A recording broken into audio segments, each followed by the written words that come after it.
Bismillah ar-Rahman ar-Rahim, salam alaikum wa rahmatullahi wa barakatuh, que la paix soit avec vous. Je vous ai promis l'autre fois de vous parler des phrases insignifiantes que les soi-disant musulmans, le mot musulman, moi, ça me dit rien, musulmans plutôt, oui, utilisent. Alors, d'abord déjà, il faut savoir que le ridicule ne tue pas.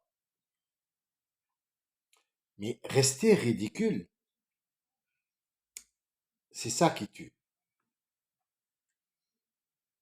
Qu'on n'a plus d'ambition, qu'on n'a plus d'ambition dans la vie, c'est qu'il y a eu un problème. Quand on revient chercher le problème, pourquoi nous n'avons plus d'ambition, c'est qu'il y a plus de routine. Ou il y a plus de routine, ou c'est la même routine. Alors, ce qu'on dit, parce qu'on n'a pas d'explication à ça, on dit la routine tue les ambitions. Je l'expliquais l'autre fois, c'est quoi la routine? La routine, c'est pas faire les mêmes choses tous les jours. Ça s'appelle pas une routine, ça. Routine qui vient du mot route, peut-être. J'en sais rien, je suis pas un dictionnaire, moi, hein. Mais route, c'est que tu roules toujours sur la route. Mais les routes diffèrent. Donc, tu vois, ça vient pas, peut-être pas du mot route. Ça vient du mot refaire, peut-être. D'accord. Mais tu manges aujourd'hui. Ouais. Et demain, tu vas manger? Oui. Hier, tu as mangé? Oui. Donc, toute ta vie, tu manges? Oui. Ça devient de la routine. Bah, t'as plus de goût de vivre parce que tu manges. Tu vois? Là, on rentre dans le ridicule. On rentre dans le mot qu'on a créé, mais où on n'a pas d'explication. Et quand nous pose la question dessus, euh, on est coincé. Donc, qu'est-ce qu'on fait? On va s'attaquer à ce monsieur. Ah ouais. On va lui chercher des petites noises. Tiens, pourquoi t'as les moustaches qui sont tordues? C'est ce qui arrive, en fait. C'est ça. C'est les commentaires à 2 balles qui, parce qu'il n'a pas trouvé quoi répondre, il doit absolument se défendre comme si on l'attaquait. Le problème, c'est que les gens, quand tu viens leur dire, voilà, moi j'ai découvert que le plastique était pas bon pour la santé, ils n'acceptent pas. Non, non. T'es qui, toi, pour nous dire tout ça? Qui t'es? Mais je suis comme vous. J'ai juste réfléchi un petit peu, j'ai trouvé un truc, peut-être qu'il faut qu'on s'assoie ensemble et qu'on voit, peut-être qu'il y a des trucs que j'ai pas vus, que toi, tu dois voir. En fait, c'est ça le but de ce qu'on appelle mosquée ou mausolée ou cathédrale ou alors synagogue.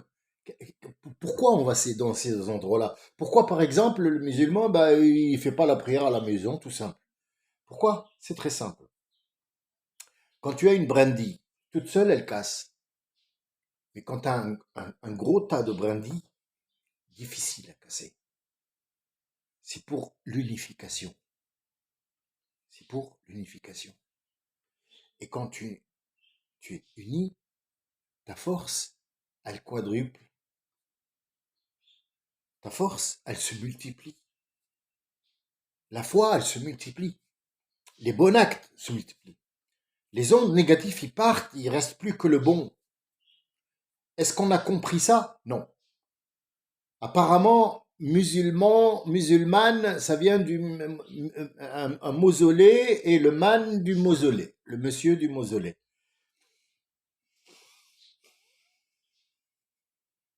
Comment ça? Il n'y a jamais eu de mausolée dans l'islam. Qu'est-ce que tu racontes?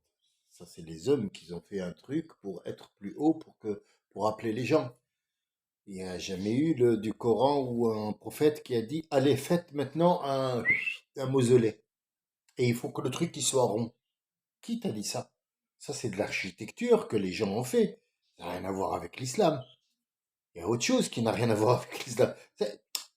Mais attendez, à chaque fois que je vous dis un truc, croyez-le moi. Croyez-le moi. Le chapelet, est-ce que les chapelets, il fait partie de l'islam? Le chapelet. Parce que Bouddha, les bouddhistes ont un chapelet. Les chrétiens ont un chapelet. Les juifs ont un chapelet. Les très très anciens aussi ont un chapelet. Les Chinois ont un chapelet pour compter avec. Donc, est-ce que le chapelet, il est de l'islam? Est-ce que si on a un chapelet, on est musulman? Dites-le moi. Parce que les Croates, les Turcs, ils ont un chapelet. Mais c'est pas pour évoquer le nom de Dieu. Ils le tournent dans le doigt parce que c'est un signe. Comme les Yéménites qui portent un truc dans le ventre, un poignard. Est-ce que c'est un poignard? Non. C'est un signe. Ils l'ont créé. Le tapis. Est-ce que le tapis, dans la prière, il fait partie de l'islam? Pourquoi tu prends un tapis? Ah oui, mais parce que quoi? Parce que quoi? Parce que quoi? Bah, il a pas de réponse. Il te donnera pas de réponse. À un certain moment,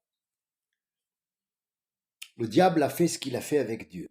Dans toutes les religions, ça existe. Maintenant, on va parler un petit peu plus spirituel que terre à terre. Le diable a fait ce qu'il a fait. Et donc, il a chassé Dieu, il lui a dit, sois maudit. Alors, il a été maudit. C'est quoi maudit? Alors, pour la plupart des gens, pour la plupart, pour la totalité, maudit, ça veut dire euh, dégage, je te reconnais pas. Allez, dans le cas simple déjà. Le problème, c'est plus grand que ça, en fait. Si je vous le dis, vous allez certainement ne pas l'accepter. Mais ce qui serait bien, c'est que vous preniez en considération les mots et vous les mettez devant vous pour les voir, comme on a dit hein, l'autre fois, avec le cerveau et non pas avec le cœur. Donc ça sert à quoi? Comment ça fonctionne? C'est de quelle matière? C'est pareil, on fait pareil pour les mots. Comment on fait pour la matière? On fait pour les mots. Maudit, il a été isolé de la miséricorde de Dieu. Isolation. On l'utilise, l'isolation? Oui. Qu'est-ce qu'on porte aux pieds? Des chaussures. La plupart étaient en cuir à l'époque. Et ça s'est amélioré en caoutchouc. Et puis après, il y a eu même encore en cuir. Les chaussures les plus chères, c'est du cuir. Mais ce cuir-là, le plastique qu'on porte dans les pieds, qu'est-ce qu'il fait? Il nous isole de la terre. Il nous isole de la terre. Est-ce que la terre est conductrice de l'électricité? Non, elle est absorbatrice de l'électricité. Il y a toujours dans un immeuble, dans une construction, dans un truc, il faut impérativement et officiellement et strictement interdit de ne pas mettre un fil de terre. Parce que sinon, on crame tous. La moindre, le moindre truc conducteur comme l'être humain, qui est fabriqué à 80% d'eau, est conducteur. La terre absorbe, l'être humain est un conducteur. Le bois est un isolant. Le plastique est un isolant. Le cuir est un isolant. On porte des gants en cuir pour manipuler la tension des fils courants forts en cuir, consolidés avec du plastique en cas où, mais le cuir est un isolant. Dieu a dit à Moïse quand il est venu, qu'il lui a dit viens, rentre dans ce feu que tu crois que c'est un feu, mais c'est pas un feu. Akhla'na alayk, enlève tes chaussures. Pourquoi? Tu es dans le désert. Bon, s'il était dans une ville, on dirait peut-être qu'il a marché dans une crotte de chien. Allez. Mais ça, c'est Moïse il y a 3500 ans en arrière. Et il était dans le désert. Et là, il lui dit, enlève tes chaussures. Pour faire quoi? Les chaussures t'isoleront déjà de moi. Et moi, j'ai le pouvoir. de faire abstraction à ça. Mais il faut que tu comprennes à travers ces écrits, c'est écrit dans le Torah, dans les évangiles, dans le Coran, enlève tes chaussures. Pourquoi? Parce que d'abord, pour enlever toutes les ondes que tu avais, la peur, le stress, le machin, la terre, elle va les absorber puisque tu es en direct avec elle. Tu seras un fil de terre. Et puis après, je mettrai moi les ordres ou alors ce que tu dois réceptionner. C'est facile. Alors, dites-moi, est-ce que le tapis de prière fait partie de l'islam?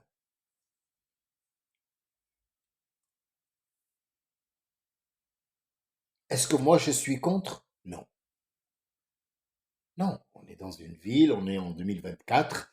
Bon, ben, on rentre pas avec les chaussures de l'extérieur, même à la maison, tu enlèves tes chaussures et puis après tu fais la prière. Mais est-ce que quand tu es à la maison sans chaussures, est-ce qu'il te faut ce tapis sinon tu fais pas ta prière?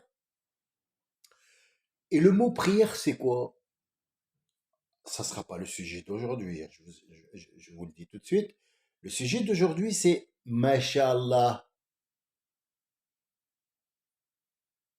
N'importe quelle personne qui rentre dans l'islam, les premiers, oh subhanallah, mashallah. Alors parfois, je vais pas me moquer, mais c'est une vérité en fait. Quand je le fais, quand je l'imite, enfin j'essaye de faire l'imitation, c'est pas du comique que je fais. C'est, c'est lamentable en fait. C'est lamentable d'arriver à ce stade-là. Tu vois des imams par exemple, ils parlent à une majorité qui est francophone, qui ne parle pas arabe. Et donc, ils montent sur le tir. Masha'Allah, Bismillah, Dieu il a dit que Masha'Allah, Subhanallah. Alors, quand tu enlèves le Subhanallah, le Masha'Allah, les trucs, qu'est-ce que tu as dit? Rien. On dirait un lavage de cerveau. Le gars, il sort. Oh, Masha'Allah, t'as entendu le Masha'Allah. Alors, déjà, sache-le. Masha'Allah, ça va rien dire. En arabe littéraire, en grammaire, ça veut rien dire. Ma Allah, ce que Dieu a voulu. Traduit mot à mot. Mot à mot traduit ce que Dieu a voulu. Donc, par exemple, tu vois quelqu'un qui a une voiture, hein, luxe, ou une voiture tout simple, tu le savais avant, sans voiture. Oh, tu lui dis, t'as acheté une voiture, Masha'Allah, Masha'Allah. Ça veut rien dire, cousin. Ça veut rien dire. Et il te l'a réparé, Dieu, dans le Coran. Il t'a dit, si tu veux dire ce mot-là, il y a un avant et un après. Comment ça? Ben, il y a un sujet, un verbe et un complément pour faire une phrase pour être compris par les autres. Quand tu me donnes une moitié de verbe et une moitié de sujet sans complément, ça veut rien dire. Mashallah, ça ne veut absolument rien dire du tout.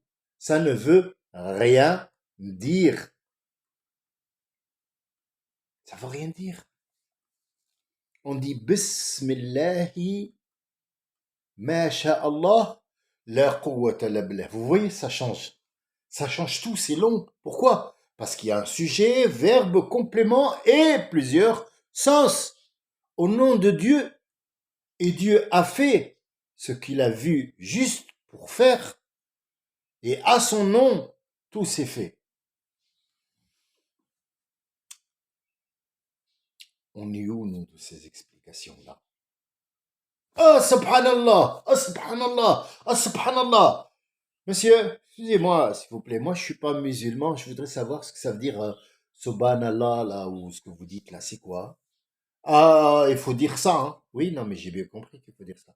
La question était, pourquoi vous dites ça? Bah, parce que Dieu, il est grand. Alors déjà, c'est qui Dieu?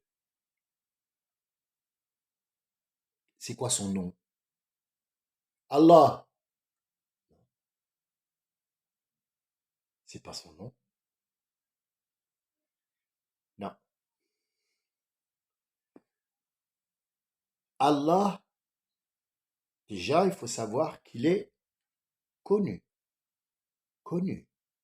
Avec le L, Alif et Lem, les deux premières lettres, C'est pour, comme on dirait, la porte, le lavabo, l'homme, avec un accent grave ou aigu. La, c'est un pronom personnel qui désigne, qui désigne une chose connue. La porte, celle-là, ou celle-là, ou celle-là. Mais quand tu dis porte toute seule, il y en a 50 milliards. Quelle porte? De quelle porte tu me parles? Donc, elle, en arabe, c'est le la, lilo, elle, apostrophe. Le la, le la, le, les, les, le Dieu. Le Dieu. C'est pas son nom, le Dieu. Non, c'est sa position et non pas dans un endroit. C'est pas une position espace-temps. Non, non.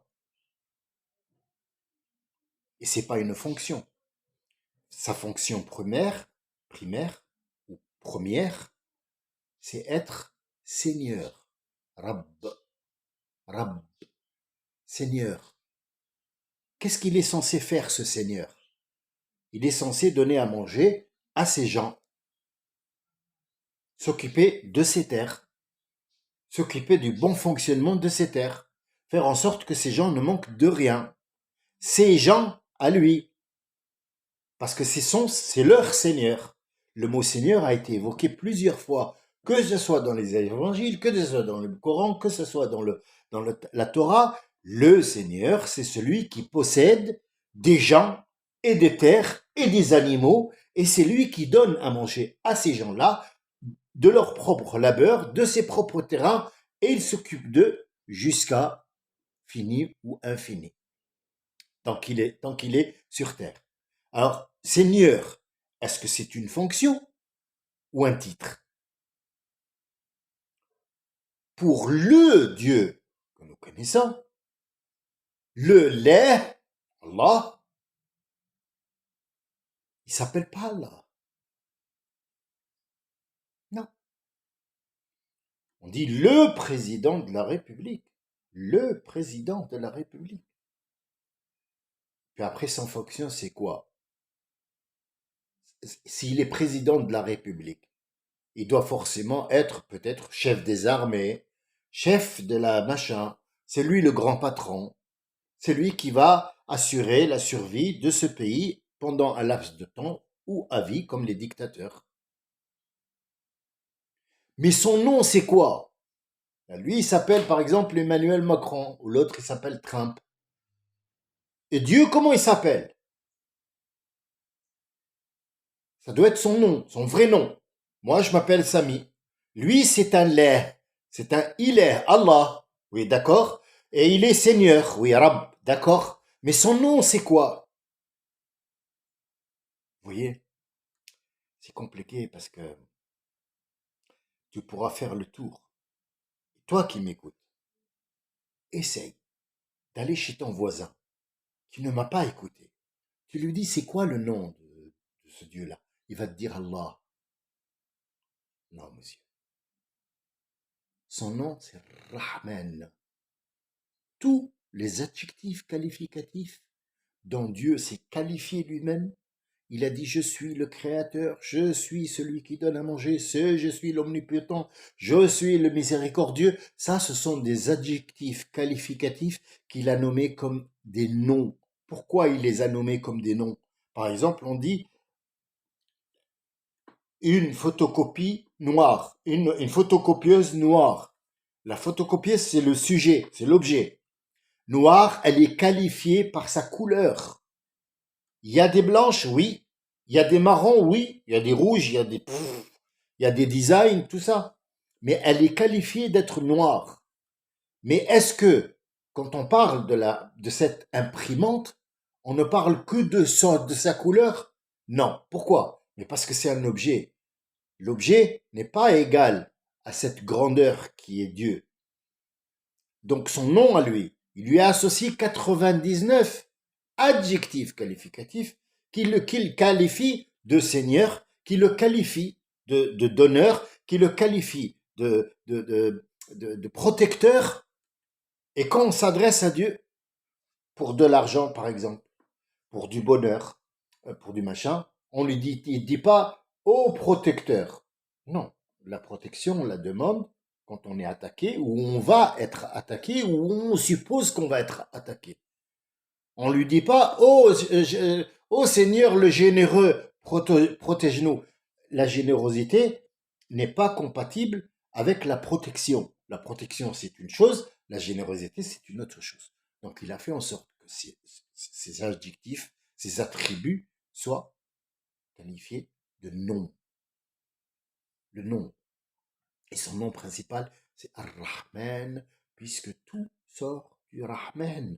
Rahman, c'est celui qui a combiné, imaginé, tout fait, et après il s'est mis à créer, donc il est devenu créateur, il s'est mis à dessiner, donc il est dessinateur, il s'est mis à forger, donc il est forgeron, il s'est mis katatati, tatata, mais la base, c'est Ar-Rahman, suivi Ar-Rahim, c'est pour ça qu'on le trouve dans le nom, Bismillah ar-Rahman ar-Rahim, c'est pour ça que je reviens pour vous dire, Bismillah toute seule ne veut rien dire. Quand tu vas arrêter quelqu'un, par exemple, la police va arrêter quelqu'un, elle lui dit, au nom de la loi, je vous arrête.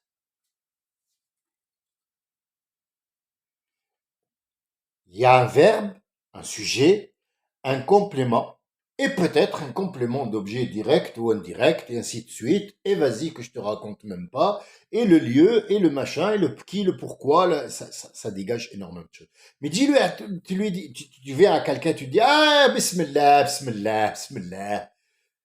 Il faut arrêter les conneries. Arrêtez d'être con, putain. Arrêtez d'être con. Arrêtez d'être con. Vous êtes en train de parler de Dieu. Vous êtes en train de parler de quelque chose qui vous dépasse. Donc quand tu vas faire quelque chose, fais une phrase. Dis au nom de Dieu, à son nom, à lui, je vais manger ce qu'il m'a donné. Donc tu as invoqué deux noms. Il t'a donné, c'est lui le donneur, l'Aati, le Razzaq, le Wahhab, le miséricordieux, et le protecteur, il y aurait du poison dans ce truc. C'est complet. Bismillah, mashallah, mashallah, mashallah. On va où? Déjà, on ne sait pas d'où on vient, et en plus, on ne sait pas où on va. Et quand tu lui parles, tu essaies de lui parler. Tu essaies de lui dire, viens, on s'assoit. Voilà, regarde, moi, j'ai cette façon de procéder pour voir un petit peu qu'est-ce qui est devant moi. Parce que cette société qui est devant moi, elle croit à la monnaie, c'est-à-dire les feuilles de banque qu'elle a fait, et ce petit commerce. Donc, c'est 24 heures sur 24, on parle que d'argent, que d'argent, que d'argent. Il n'y a pas que ça dans la vie. Viens, on va s'asseoir, on va dire, qu'est-ce qu'il nous veut, ce Dieu? C'est qui? Comment il s'appelle déjà? On va le connaître. Pour le connaître, mieux le connaître, pour savoir qu'est-ce qu'il me demande. Il me demande quoi? Il m'a dit, t'inquiète, tout ça, c'est les billets de banque et tout ça. C'est moi qui a fait tout ça. Je peux t'en donner comme tu veux. Mais est-ce qu'on t'en a vraiment besoin?